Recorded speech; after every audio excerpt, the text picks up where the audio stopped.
So I have this USB 3 hard drive enclosure I picked up really cheap from Best Buy a while back. You can see there's the USB 3 port, and it definitely gets the job done. I took an old laptop hard drive, old but not super old, and I stuck it in here, and it's been working for me very well.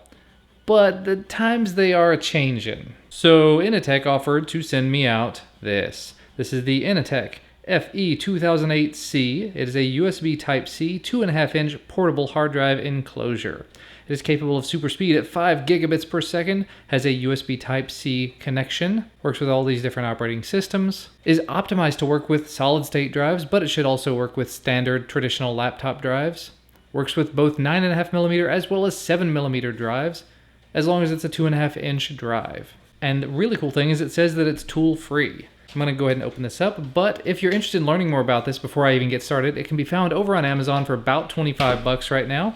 I'll put a link to where you can find it down in the video description. And you don't necessarily have to have USB Type-C on your computer to actually take advantage of it. As you can see, it does come with a USB Type-C to USB Type-C cable, so if you're rocking a laptop that has Type-C or a tablet or a phone or something that has Type-C on it, this should definitely work with that. But I talked to my contact at Inateck, and she did say that it should work just fine if you're using it with a USB Type-C to a traditional USB port, as long as you have the cable for it.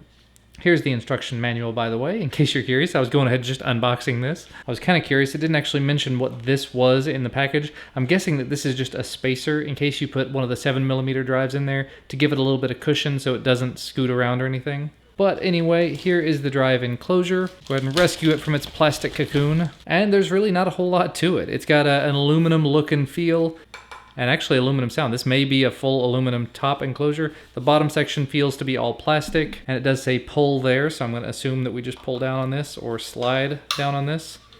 There you go. It does pull loose, no problems. Right here you see your SATA connections. So yeah, like they say, it is just connect it, close it up, and you're connected, you're done. So at this point, I'm going to go ahead and disassemble the old drive and put everything into the new one.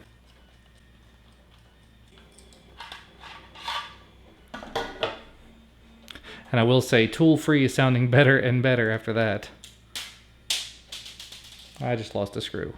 But here is my raw drive. It is a 1TB, 5400 RPM, SATA 3 gigs per second HGST drive, pulled out of a laptop, used briefly in that laptop, and now used solely for external drive purposes. So it should be sort of a low-end drive to put in here, actually.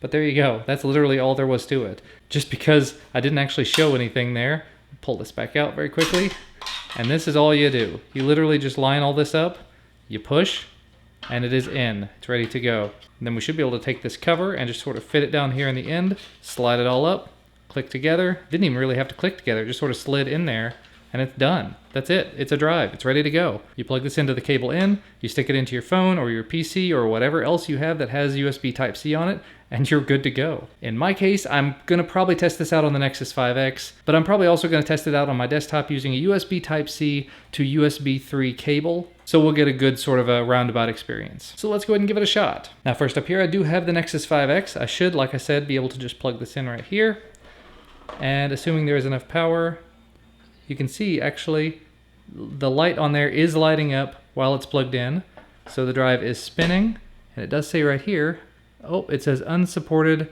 as media USB drive. Doesn't support this drive, set it up in an unsupported format. Format as portable storage. I do not want to erase this drive, but that does mean it does detect it, and if it is in a format that your device can support, then it should work appropriately. So that's enough testing with that. I don't want to wipe out what I've got on here, whatever it is. So let's take this over to the desktop. And as you can probably tell at this point, I've got the USB Type-C drive plugged in right here. It's plugged in through a hub, but it's all USB 3. Here on the left-hand side, you can see I have 1TB of total space. I went ahead and just wiped the drive out. I didn't format it, but I just took all the data off of it because it had a lot of old stuff on there. And I have Crystal Mark here that I can pull up and hit all, and this will run a test across the entire disk. And we'll see here in just a second how it does. And we're actually back here just a few minutes later. As you can see here, the Crystal Disk Mark ran. Unfortunately, as I mentioned earlier, this drive is not a terribly fast drive. It's one of the slowest you could probably put in an external enclosure. I don't unfortunately have a spare SSD to put into an external enclosure. Every SSD I've got is either in a desktop or a laptop, so couldn't really do a thorough test with this.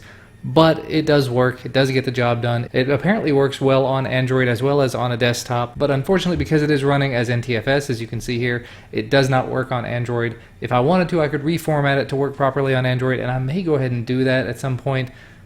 But it does get the point across. It does work, and it's not going to be worthwhile to actually test the speeds on Android because it's just such a slow drive. But the enclosure itself works. If you're looking for a USB Type-C enclosure, this is available on Amazon right at about $25 if you want to pick one up. But as always, thank you guys so much for watching. Thanks to Inateck for sending this out and making it available. Remember, thumbs up this video if you like this video, subscribe to receive more videos when they become available, and we'll see you again next time.